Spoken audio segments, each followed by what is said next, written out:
a lecture on carboxylic acids and esters. All right. So we'll do this twice a week. Um, and unfortunately, the only way I could think of doing exams, guys, is by doing them as multiple choice on Blackboard. So what I'm thinking is, so we don't use a lecture time, what do you think about having the exam instead of Wednesday the 25th? What if I have it up there and you have to do it on Friday the 27th? I'd make it available all day, but once you start it, you'll have a certain amount of time to take it. Thinking an hour and 15 or an hour and a half since it's multiple choice. But the way I always do it is essentially I make the exam, then I take it, and then double the time um, for you. So that's what I'm thinking. I'm thinking the exam is going to be on Blackboard on the 27th. And we're going to go from there. So the exam will be on EAS reactions and alcohols. And yeah, that's what we got. Now for lab, I'm thinking, I know we have Monday, Wednesday lab, but if we could stay uniform, it'll make it a lot easier on you and on myself. So I put up the first lab assignment. It's acetate esters. It's up on Blackboard right now. So you should be able to get that, and everything will be due next Monday, and you got to email me. So you'll have till 1 o'clock on Monday to do everything and email it back to me for your lab grade. And that's what we'll do every Monday. I know it's Monday, Wednesday, but just to keep some uniformity, and since we don't have to take up lab space, we'll just do it Monday, Wednesday. Okay, so that's the plan there. So exam the 27th. All right. So exam 2 is going to be on the 27th on Blackboard, which is Friday.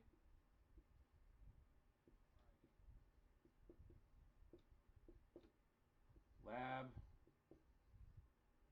is on Blackboard, and lab will be due the 30th.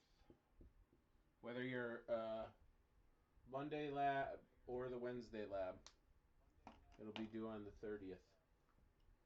Okay. So that's the plan. And guys, if you're out there and you can log in so that you can type into the chat, that's the way I'll get some questions from you and all of that. But if not, then I'm just going to continue on, and we'll see how the lecture goes. So let's go over there. So we're going to we looked at acids, or sorry, we looked at alcohols, I should say, last time we physically met. Okay, so we looked at alcohols, and we know that we could turn a primary alcohol with a good oxidizer into a carboxylic acid. Now, if we want to stop at an aldehyde, we use PCC, and that's what this chapter is going to talk about. It's pretty straightforward and simple. We're not going to get way too in-depth to talking about it, but let's see how we do here. All right, so first, we got to understand, all right, how we are going to essentially make our carboxylic acids again. So let's review it. First of all, the carboxyl group. All right, your carboxyl group is a C double bonded O to an OH. If you remember your IUPAC naming here, all right, of the one we have on the slide, you count the longest chain, 1, 2, okay, of carbons. Now, this would be the first carbon, so there's no numbering, as this is the functional group, and this is the functional group that takes priority over everything. All right, doesn't matter. So in our case here, we have 2. So if we have 2, then we use the prefix, as we know, F. And they're all carbon to carbon single bonds. Okay, so we put AN there, and then oic acid. this is ethanoic acid. In general chemistry terms, you know this as acetic acid because the CH3COO minus is acetate, and we add the H to it, and if it's acetate, it becomes ic acid. So this would be acetic acid in a general chemistry sense, but in an organic chemistry sense, it's ethanoic acid. Okay. Now, the lab that you're going to be working on is making an acetate ester, which means that acetic acid is your starting choice acid that must have been used to do the experiment. That's a little hint to help you figure out what your product is. Definitely read the experiment over, all right, so that you understand what's going on before you even try to tackle and answer the questions. Okay. So again, our IUPAC and common names. All right, you're looking for that COOH, COOH, COOH. Count your longest chain, including the carbon in your carbonyl carbon chain. Don't forget that. All right, your IUPACing names: methanoic, ethanoic, propanoic, and butanoic. 1, 2, 3, and 4 in a row there. The common names: formic acid. And we kind of talked about this with our alcohols and methanol poisoning. This is what alcohol dehydrogenase will essentially turn methanol into. By oxidizing it, it'll turn it into methanal, or essentially formaldehyde and formic acid, which is highly toxic. Ethanoic acid is going to come from ethanol.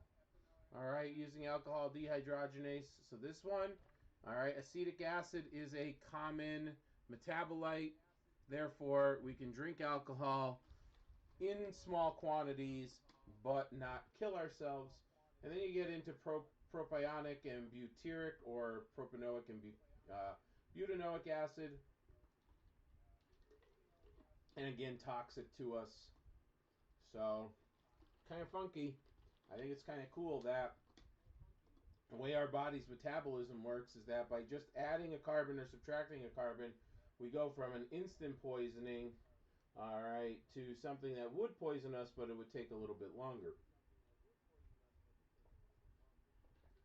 All right.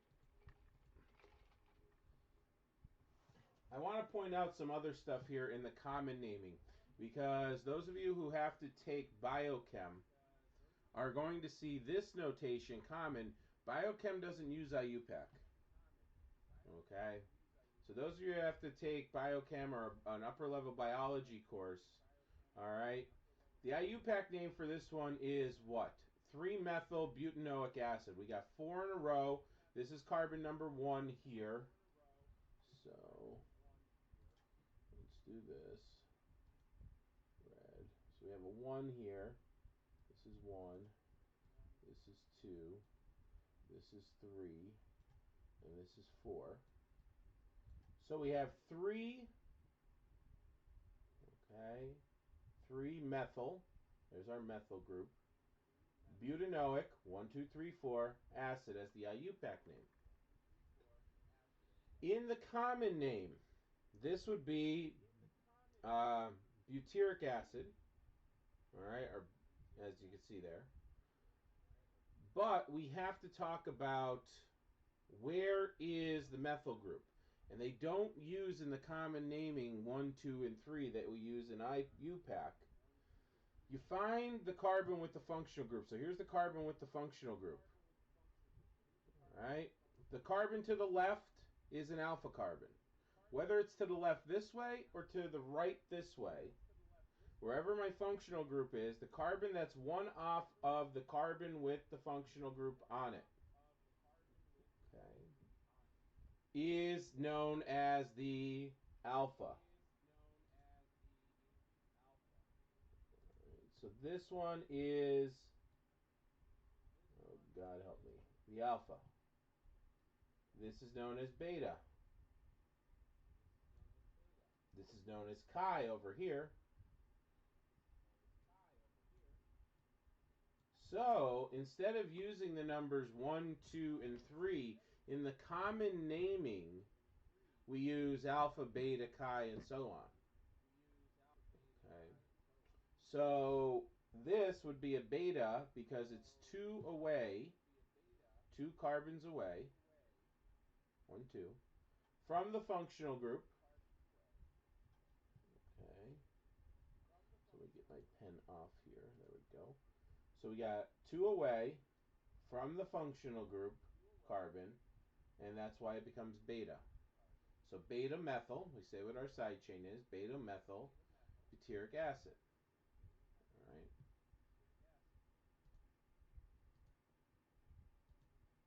Okay, any questions on that?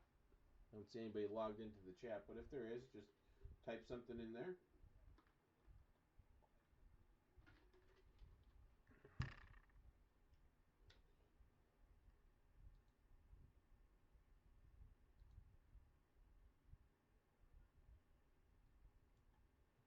We got one in the chat. Sarah's in the house. All right. So let's continue along here. So it says give IUPAC and common names for the following. Okay. So the top one, we're going to count the number of carbons.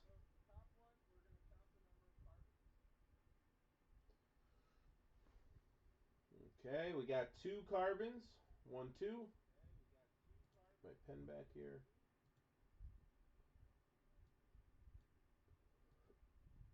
2. IUPAC, longest chain. All right, Haley's in the chat. Anna's in the chat. Good, good, good. All right. So we got 2. All right. So ethanoic acid, and for the common names, we go and look, and that's acetic acid. How about this one down here? Well, we've got, I numbered these wrong, so let me correct that before someone jumps in and is yelling at me and saying, this is actually the first carbon, which it is, and this is number 2. We've got 1, 2, 3. All right, so we know we have a propanoic acid or propionic acid under the common name, but we also have this methyl group coming off of the side chain.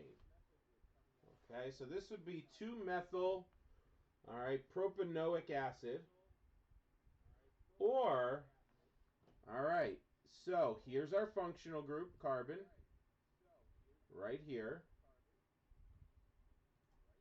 So our functional group carbon is right here.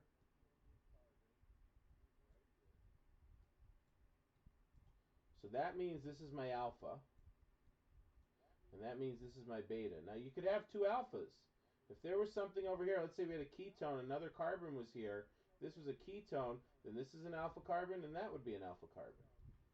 So this would be what? Alpha, right? Propionic acid. So we have acetic acid, common name, ethanoic acid up here.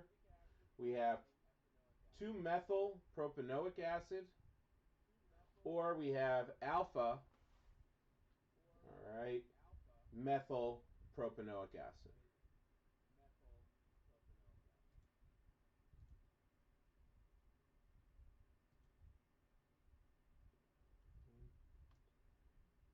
So you got your 2-methyl propanoic acid, your alpha methyl propionic acid, ethanoic and acetic acid.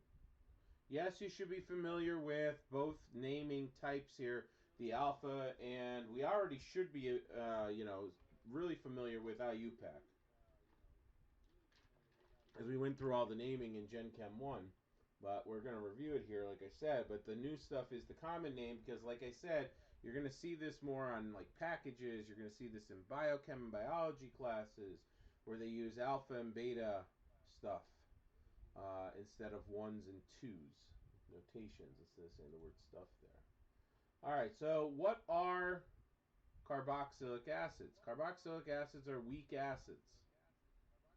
Now, from our Gen Chem days, okay, a weak acid is essentially one that doesn't completely dissociate in water.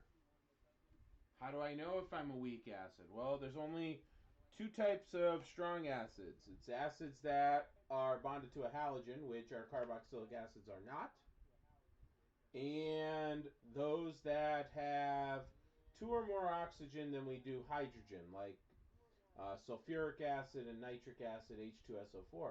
Well, since carboxylic acids don't follow those two rules, they're weak. What weak again means is that they don't completely dissociate in water. You don't get the most hydronium for your dollar here. Okay, so my acid is going to, so the dissociation of an acid, here's a general acid. All right, when I add it to water, I get out hydronium. All right, and some anion, whatever our anion is. In our case here, all right, if we're talking about a carboxylic acid, we have RCOOH. There's the general form for a carboxylic acid. We're going to add it to water. We're going to get out hydronium. And we're always going to get out some sort of COO minus. The hydrogen that's getting lost is the hydrogen that's at the end of the carboxylic acid. If you want to stretch this out a little bit and show it, it is this one right here that we're losing. Okay. It's a weak acid, which means I don't completely dissociate in water. Which means that if we look at our Ka value, our dissociation constant for an acid, which is the concentration of essentially H3O plus,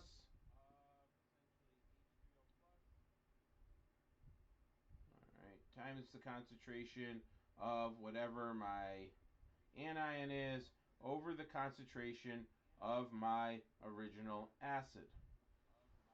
If I'm a strong acid, this value doesn't exist.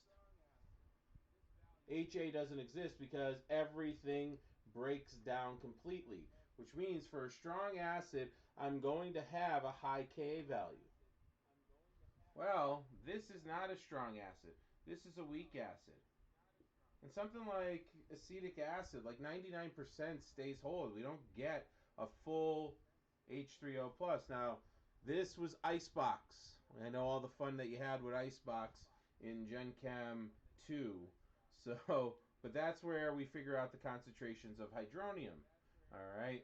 This number is going to be in a weak acid. All right. For instance, our RCOOH. This number is going to be really big. These numbers up here are going to be really small. Well, if I have really small over really big, and I'm going to use math terms, and I know it's Monday, and I know it's early, and I know I can't see your, faces in disgust with me right now about bringing up Gen Chem 2, but if I have a small numerator and a large denominator, my Ka value is going to be less than 1. Okay, so I have a weak acid. My carboxylic acid should have Ka values less than 1. Great, that's a Gen Chem term. Remember, in organic chem, for whatever reason, they don't use Ka values. They use pKa values. And what you have to remember is, I don't know why I made it a capital P, but they use pKa values. And remember, taking what P means, what do we remember? Is negative log. So if I take the negative log of a small number, my pKa should be greater than 1. The smaller my Ka, the higher my pKa. So this should be down and this should be up. So if I'm given a table and I want to know where my carboxylic acid should fall, they should have high pKa values. Okay? Because they have low Ka values. So again, Ka is standing for my dissociation constant. All right. All right. Questions on that?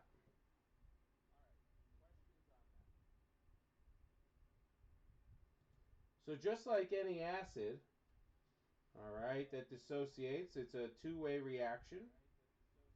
We can have the acid come whole, we can have the acid go forward. And for my weak acids, as you can see, the reverse reaction has a longer arrow, and that's by design because I'm most likely going to stay over on this side than I am going over here. Now, since I'm an acid, I have acid properties. My acid properties are I create hydronium. And we can look at a carboxylic acid through the classical sense. I place it in water, it creates hydronium. We can look at it as the Bronsted-Lowry. It's donating a proton to water.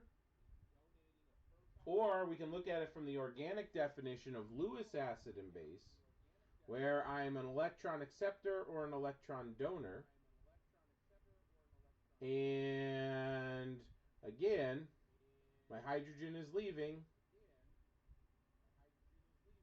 I'm not donating any electrons, I'm leaving the protons.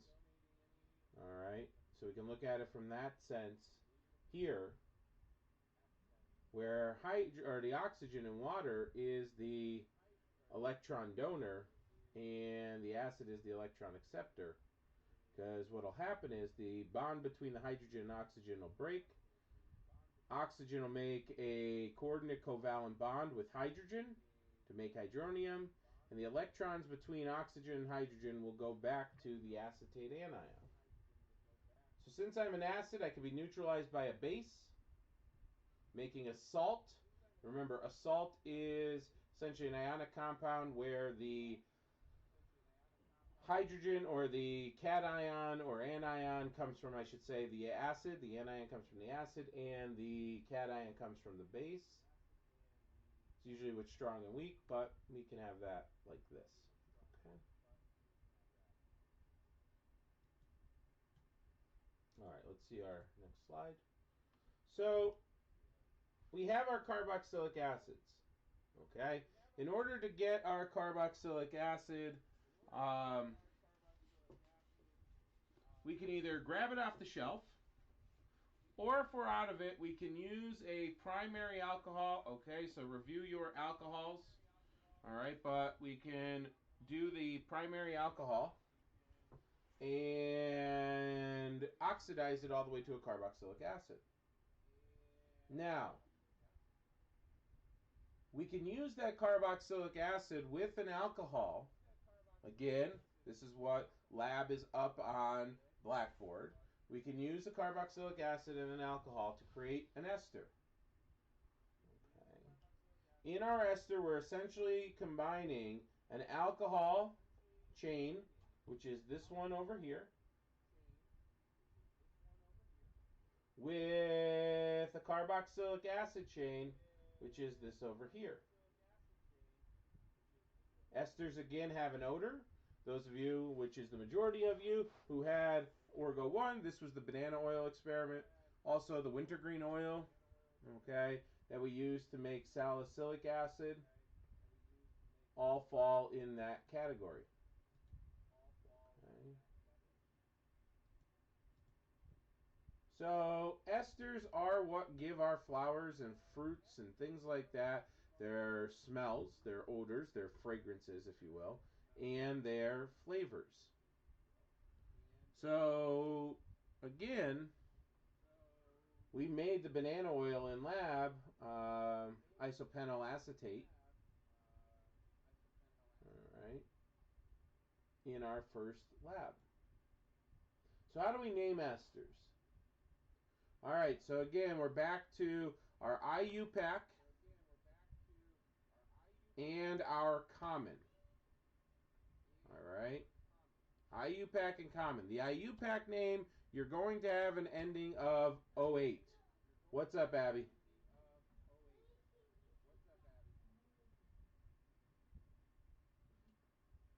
If that's a hand up, you could just type the question. You don't have to formally raise your hand in a live chat.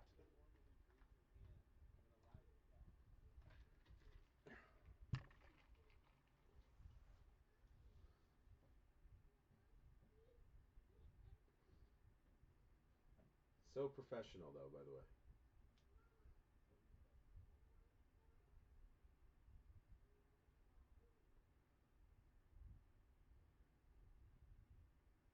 want me to turn it up or down?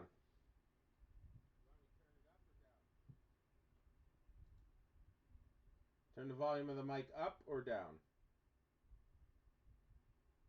I have a microphone on the way, but with Amazon stopping essentials and slowing things down.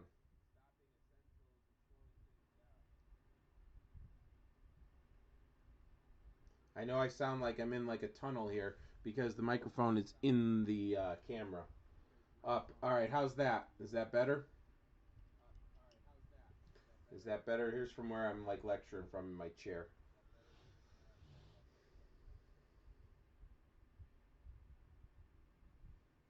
Guys, and really the only way that's better? All right.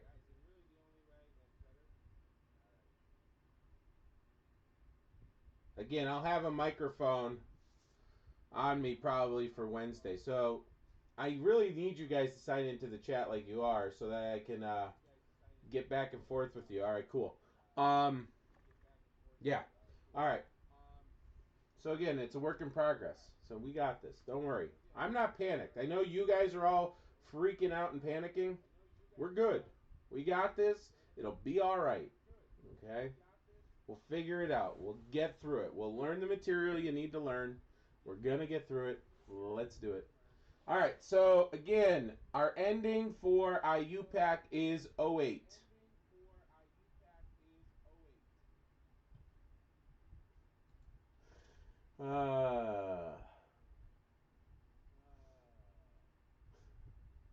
You do got this. Yes, you do. Relax. Breathe. Abby M.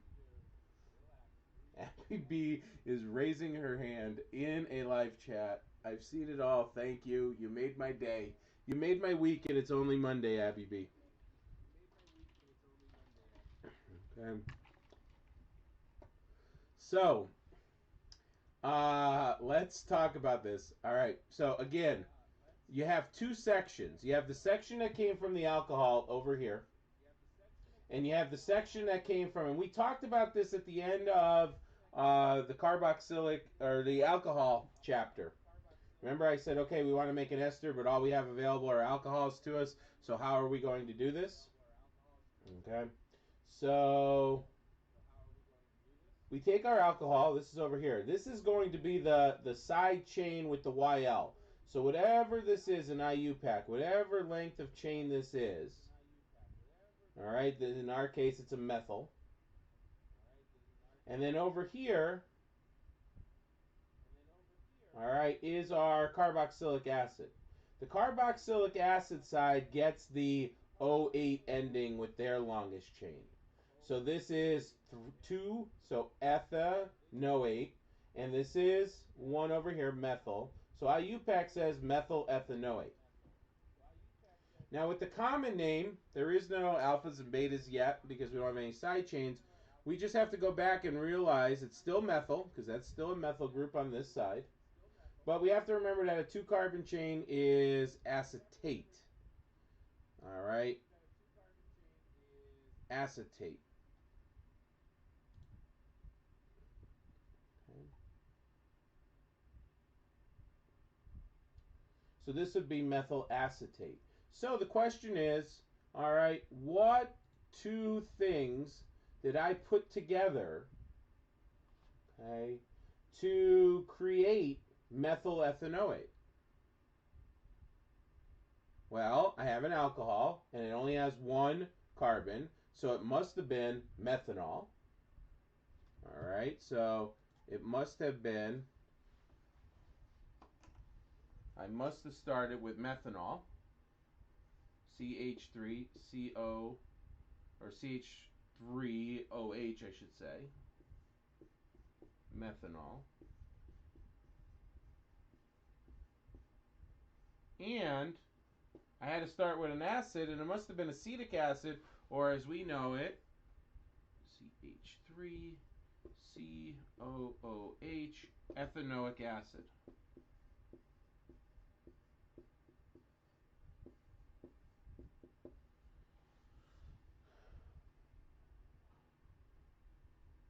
Okay, so that's what we must have started to create this compound right here. right? Methanol or methylethanoate, we must have had methanol and ethanoic acid. So in theory, I mean, you could make an ester at home if you had a little bit of sulfuric acid as a catalyst available using alcohol that we drink, ethanol, and acetic acid. So if we used ethanol that we had at home and acetic acid, we would make ethyl ethanoate. All right, we would make ethyl because the ethanol would be a 2-carbon chain. And let's see if we can find it here. Ethanoate.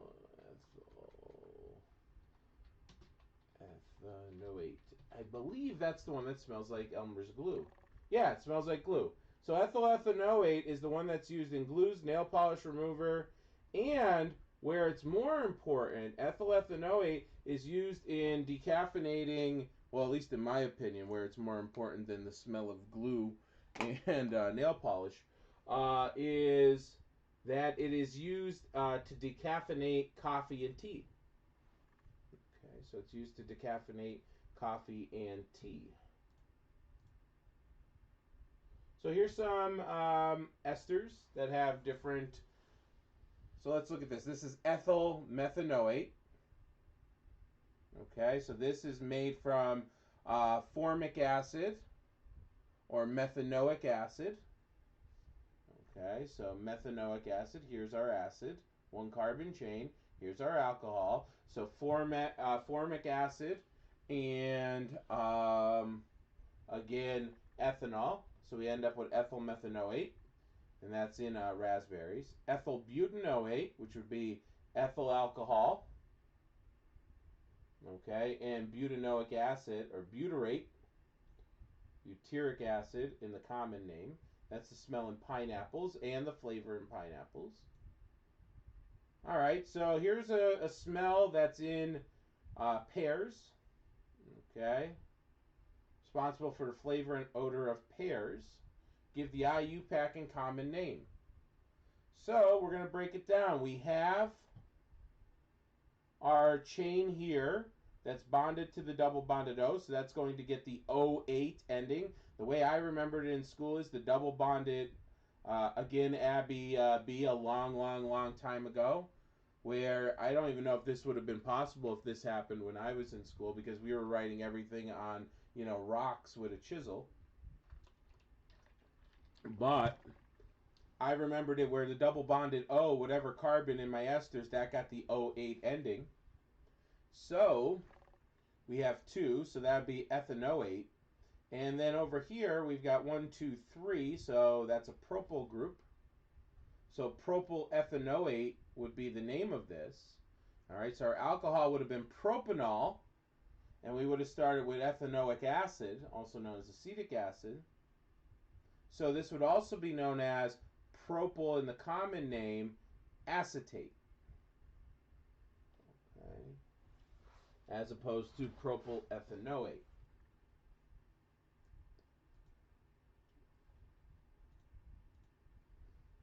Okay.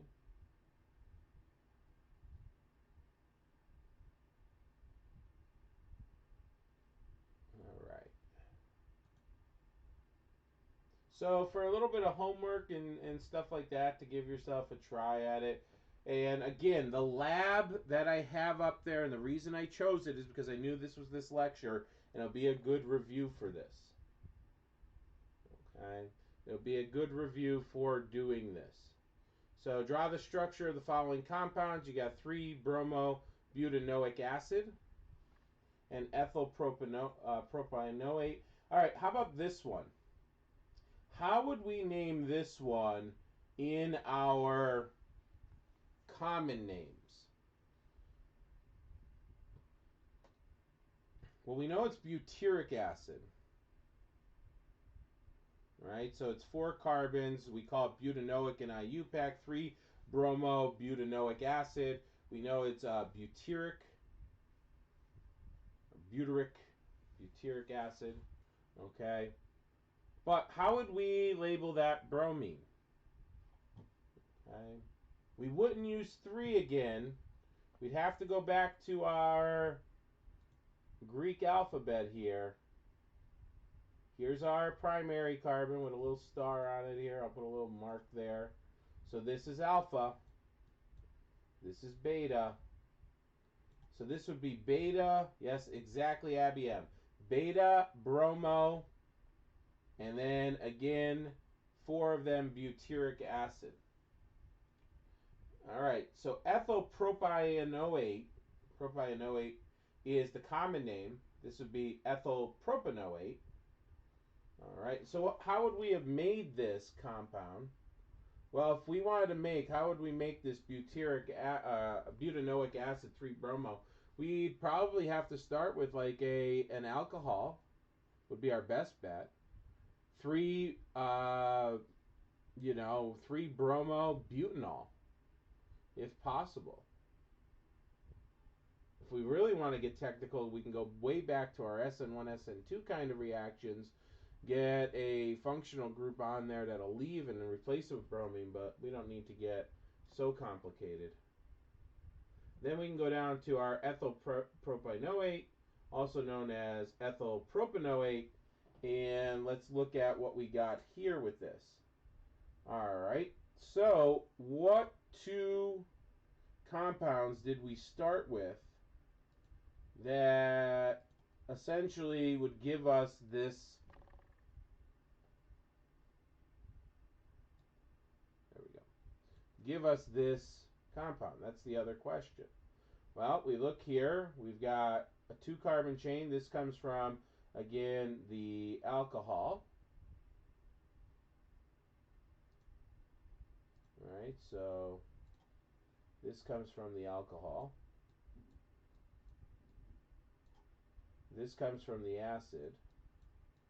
So if I'm looking at this, I've got 1, 2, 3, so that must have been propanoic acid and a little ethanol. Okay. Made our compound there. Now let me see.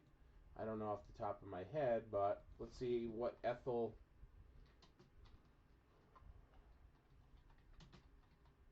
propanoate smell. Smells like pineapple also. So ethyl propanoate smells like pineapples, it says. All right. Questions so far for those of you that are logged in and can ask me some questions?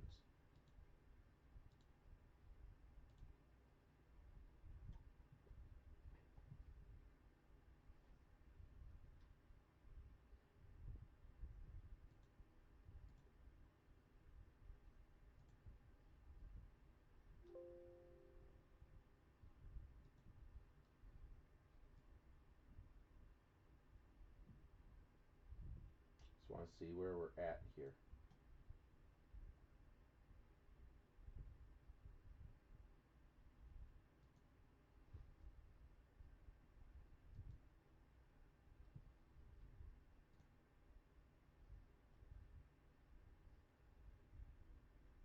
The other good part about being able to do this online, instead of just meeting twice a week, like maybe the night before an exam or something like that, I can go live for like an hour and take questions on and have like a review session.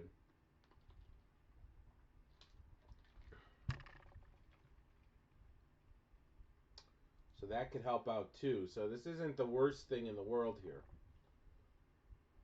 I know you guys think it is, but we're all right. All right, so how do we make an ester? We know that we use an alcohol, and we know that we need a carboxylic acid. They're the first thing. This is called... Yep, I was thinking I could do that for you guys if you want to. I mean, my other option is just dump everything on Blackboard and tell you good luck, right? I know, Anna. I'm kind of excited that I have to do this because if I'm ever sick or anything, or, take a day off, I could just plop these up there. And again, you could, watch this over and over. Share it, subscribe, get me up to like 100, subscribers so I could start making money off this. Let's go viral about esterification, because that's what everybody is searching on YouTube these days. So the reaction of a carboxylic acid and an alcohol. All right. We need an acid catalyst. The acid that's usually used is sulfuric acid. Yeah, exactly. Get monetized. I need 100 subscribers first, though, Sarah. That's the problem. So smash that like button or subscribe button. All right. I already got 2 thumbs up about this stream, so that's good.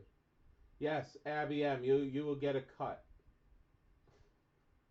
If you get me over 100 and this becomes a monetized channel, yes, that I can get at my own URL as opposed to the crazy one that is up there. Yeah, I'll give you the whole 6 cents out of my paycheck that I'm getting. We need an acid catalyst. The acid catalyst is usually... Oh, you're such a prankster, Abby B. What we need here is sulfuric acid, a small quantity, 1 mil or 2 mils, and it'll get going. What we're going to do is remove water from the system. Okay? So, in order to make an ester, if we were doing this in lab, okay, if we were doing this in our lab setting, in order to make our ester, we need to make sure our glassware is dry. Because we are removing water from the system. If there's excess water available, the reverse reaction will occur, and the hydrolysis, as opposed to the dehydration reaction, will occur.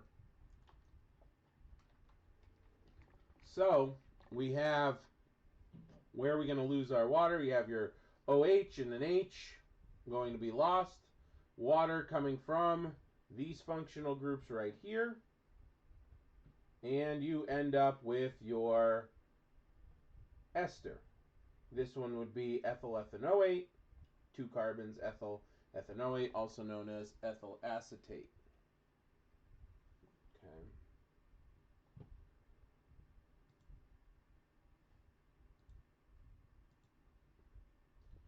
And again, the reversible reaction is available with an acid catalyst. So again, excess water in your reaction to make an ester is going to ruin your ester.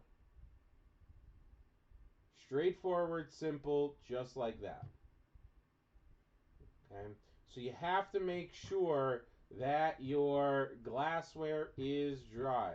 Excess water, even though we're going to create water in it, excess water is going to force, as soon as your ester forms here, the water, and if there's too much acid left over, going to drive it back. That's why you don't want to use a large quantity of acid either, because once water becomes one of the products, we don't want the acid catalyzing the reverse reaction.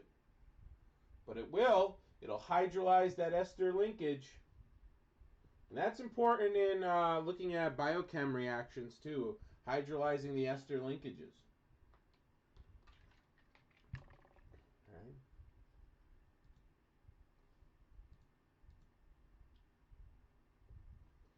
So again, and this is what I was just saying. Water content drives the reaction. The acid acts like a dehydrant. The acid is going to dehydrate everything. The catalyst assists in the esterification. Esters are formed. If you have way too much water, the same acid will catalyze and lysis the ester, break that ester linkage, okay, and return our carboxylic acid and our alcohol and give us our non-desired product, and this is known as ester hydrolysis. Okay.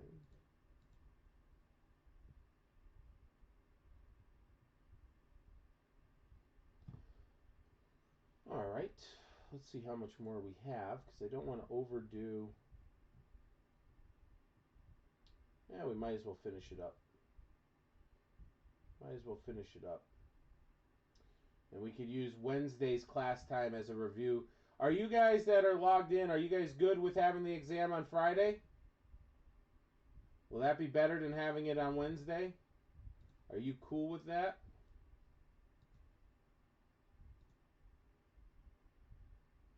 Jen took 6 seconds to type that in.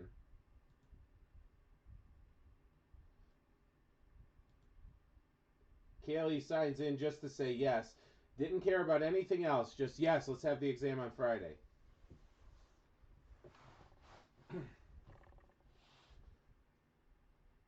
Jen was like waiting for that question to pop up.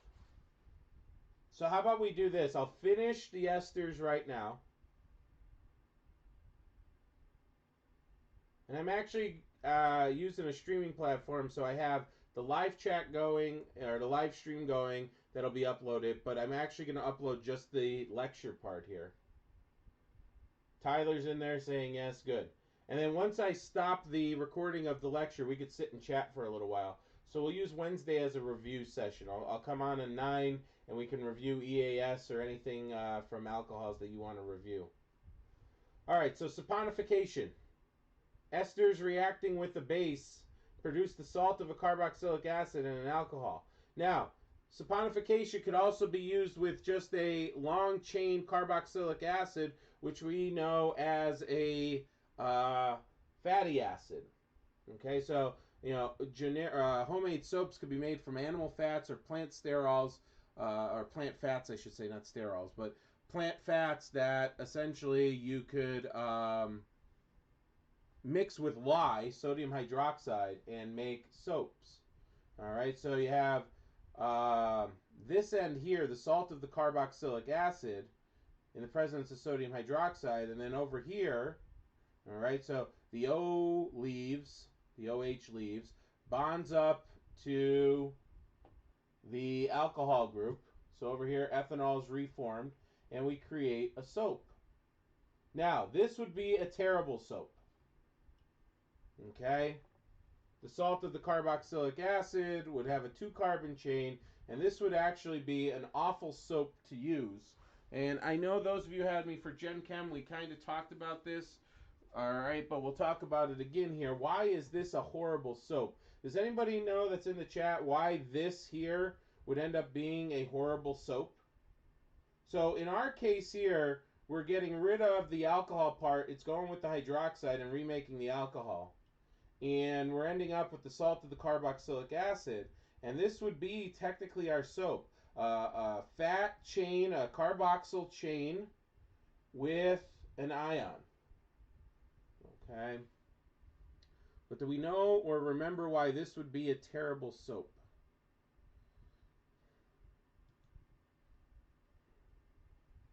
Again, this camera, if I've never had incentive to lose weight, sitting next to this camera and just seeing myself, boy, is that incentive. Nothing can make you feel good about yourself besides a zoomed in camera on your fat. All right, so I'll take it we don't remember. Means it's weaker. I wouldn't say weaker, but you're on the right track, whoever Killer is. Killer Ninja, of course. You're on the right track. It doesn't mean it's weaker as a soap. So what we have to take into account is, okay, so here we go again with my artistic ability. This is what's going to make us go viral. All right. So you're taking a shower. I'm taking a shower. Someone's taking a shower. Okay? In one hand, you have your soap. There's your soap. Over here, you have your Orgo book or your Calc 2 book or whatever book you have that's making you freak out right now. Okay? And you are covered in dirt, oil, and everything else.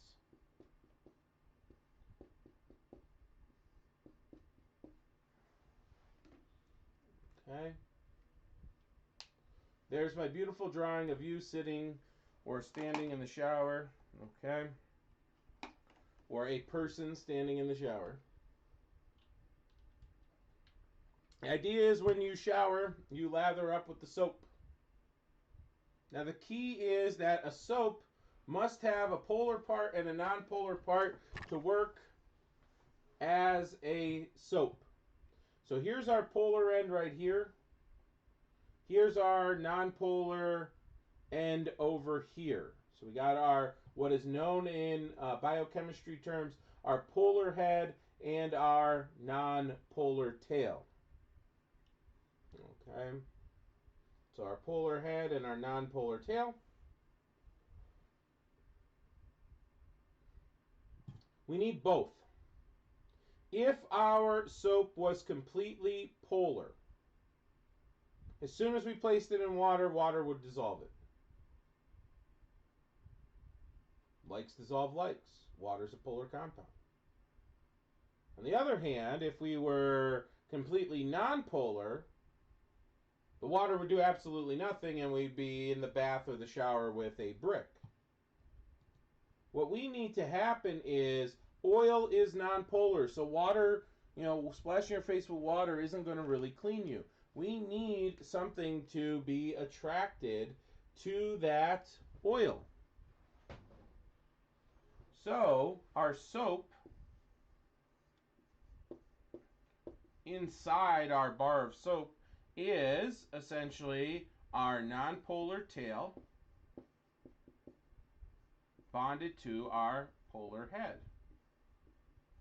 Now, a short nonpolar tail won't prevent water from completely surrounding it.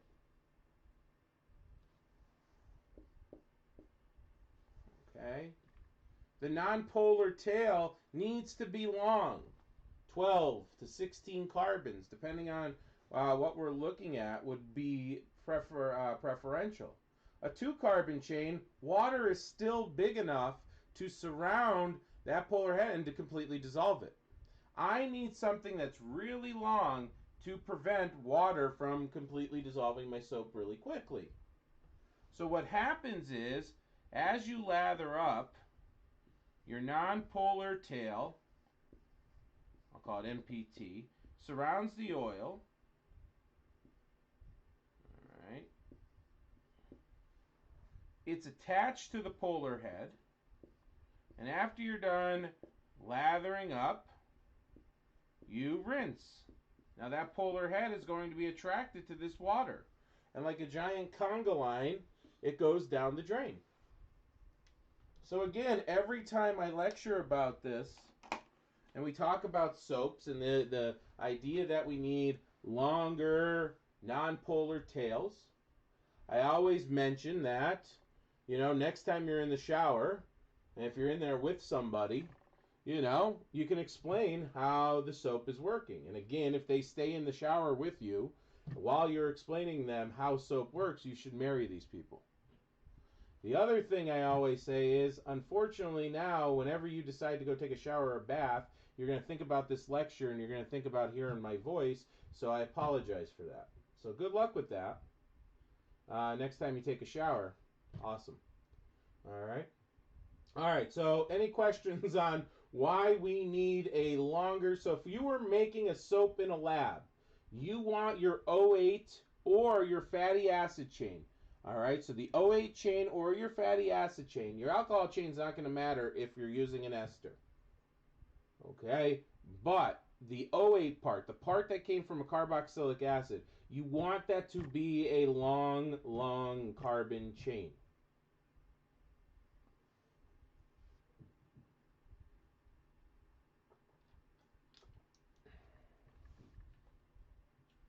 Questions on that?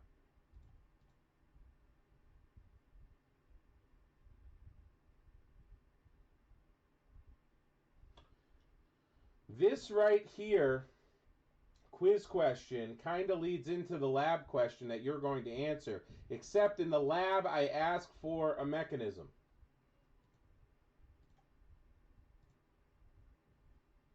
Okay. So you could try that one out. There's the solution. Okay.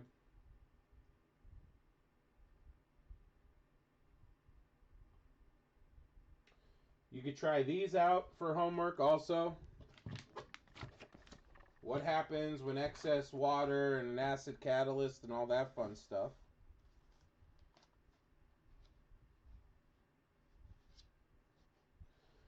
This chapter, carboxylic acids and things like that, making esters, is all in chapter 19. Granted, we're not getting into every single thing in chapter 19 there, because we could spend hours upon hours on carboxylic acids.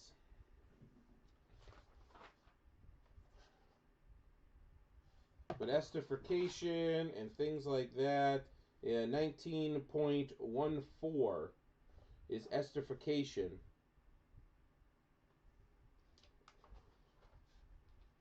Okay. With your carboxylic acids.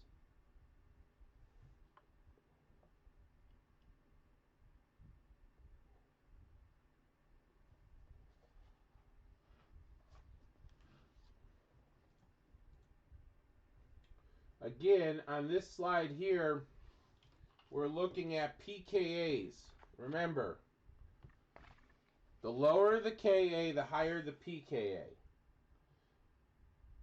So this is showing acid weakness. Okay.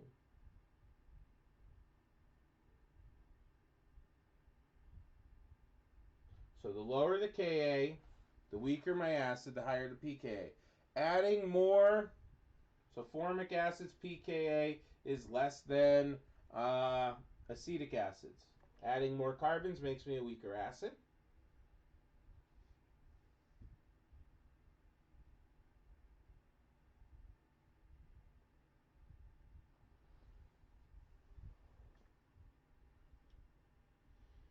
Adding halogens, okay, is going to alter it.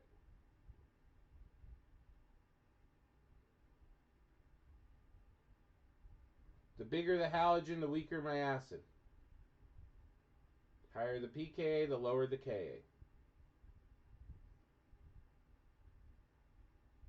So as I move down a group and add my halogens, and as I dump more and more halogens on and take off more hydrogens, I'm going to get stronger. Because now my pKa is going to be a really small number, which means my Ka value is going up. So if I'm looking at this chart, remember, the higher the Ka, the lower the pKa.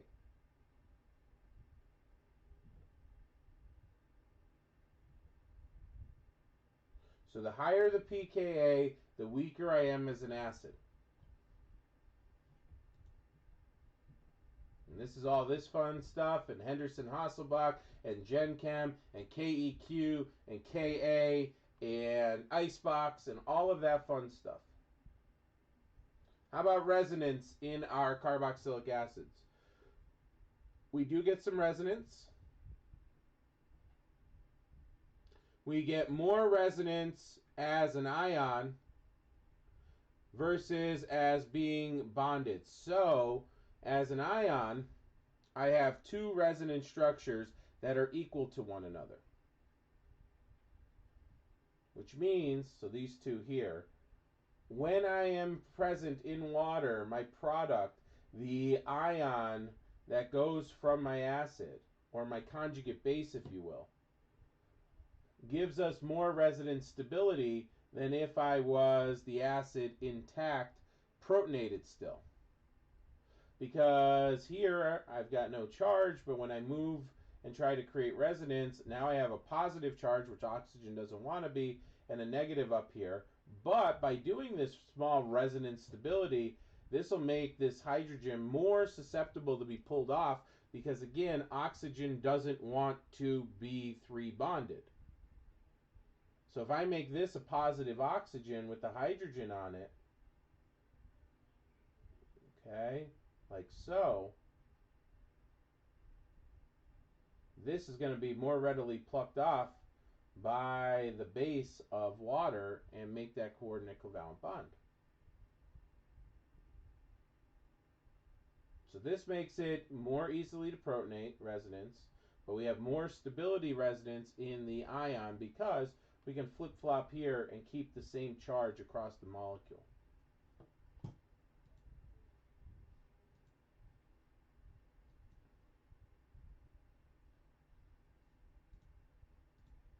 And that's the end of our esters and stuff like that.